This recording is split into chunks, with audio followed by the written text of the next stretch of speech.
Assalamualaikum warahmatullahi wabarakatuh. Perkenalkan, saya Nafis Naufal Muwahid dari kelas 4C. Pada kesempatan kali ini, saya akan mempresentasikan analisis marketing communication dari podcast milik Dr. Tirta, yaitu Peng Peng Peng Tirta. Podcast ini cukup menarik karena tidak hanya berisi hiburan, tapi juga edukasi, khususnya di bidang kesehatan dan isu sosial. Di dalam analisis ini, saya akan membahas beberapa aspek, mulai dari segmentasi pasar, target market, keunggulan atau unique selling point, marketing mix, hingga strategi promosi yang digunakan. Di sini ada segmentasi geografis dan demografis.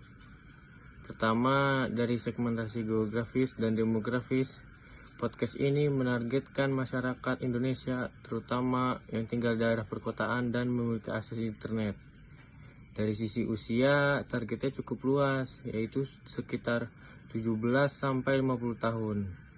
Selain itu, podcast ini juga bisa dinikmati oleh laki-laki maupun perempuan dari berbagai latar belakang, seperti mahasiswa, pekerja, maupun wirausaha. Segmentasi psikografis dan perilaku. Selanjutnya, dari sisi psikografis dan perilaku, audiens dari podcast ini umumnya tertarik pada topik kesehatan, gaya hidup, dan isu sosial yang sedang terjadi. Mereka cenderung menyukai konten yang informatif, tapi tetap ringan dan mudah dipahami. Biasanya podcast ini ditonton saat waktu santai, misalnya saat istirahat atau sambil melakukan aktivitas lain. Di sini ada target market. Untuk target market, podcast ini lebih fokus pada anak muda hingga dewasa yang aktif menggunakan media digital. Target ini dipilih karena mereka cenderung mencari informasi yang cepat, relevan, dan tidak terlalu berat, tapi tetap bermanfaat. Ini ada unique selling point. Selanjutnya adalah keunggulan atau unique selling point podcast ini. Yang pertama, dari sisi kualitas, informasi yang disampaikan cukup akurat karena dibawakan langsung oleh tenaga medis. Yang kedua, dari sisi penyampaian, gaya komunikasi, dan belak-belakannya santai, sehingga lebih mudah dipahami oleh audiens. Selain itu, podcast ini bisa diakses secara gratis di YouTube, sehingga tidak ada hambatan bagi audiens untuk menonton. Dan yang terakhir, podcast ini juga cepat dalam merespon isu-isu yang sedang viral atau ramai dibicarakan.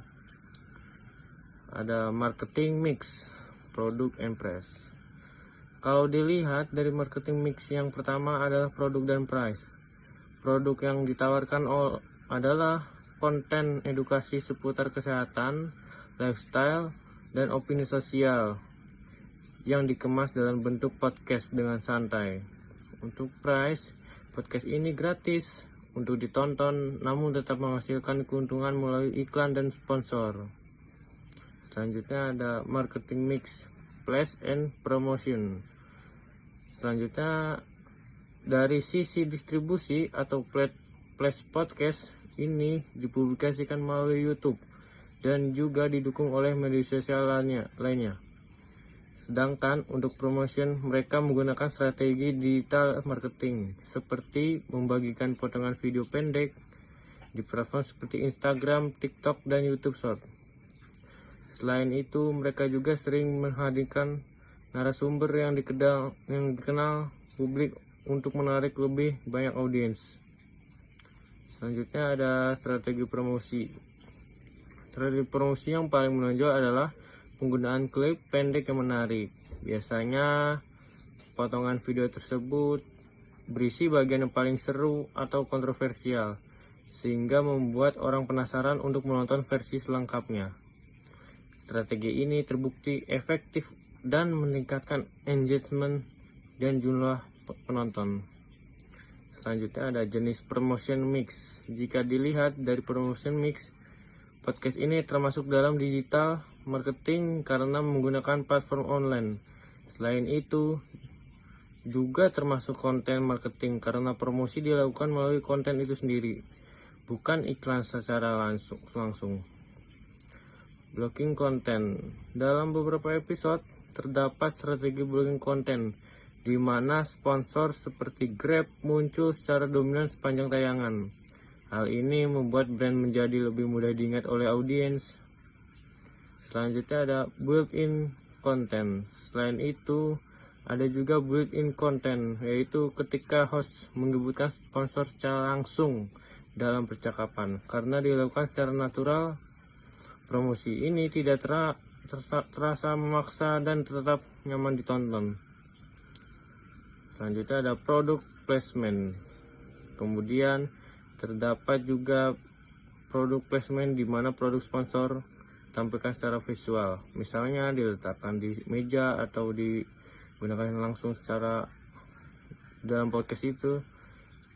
Strategi ini membantu meningkatkan awareness terhadap brand tanpa mengganggu alur pembicaraan. Kesimpulannya, sebagai podcast Dr. Tirta berhasil menggabungkan edukasi, hiburan, dan strategi pemasaran digital yang sangat baik. Dengan gaya penyampaian yang santai, konten yang relevan, serta strategi promosi yang tepat, podcast ini mampu menjangkau audiens yang luas dan membangun engagement yang tinggi. Sekian, terima kasih dari saya. Wassalamualaikum warahmatullahi wabarakatuh.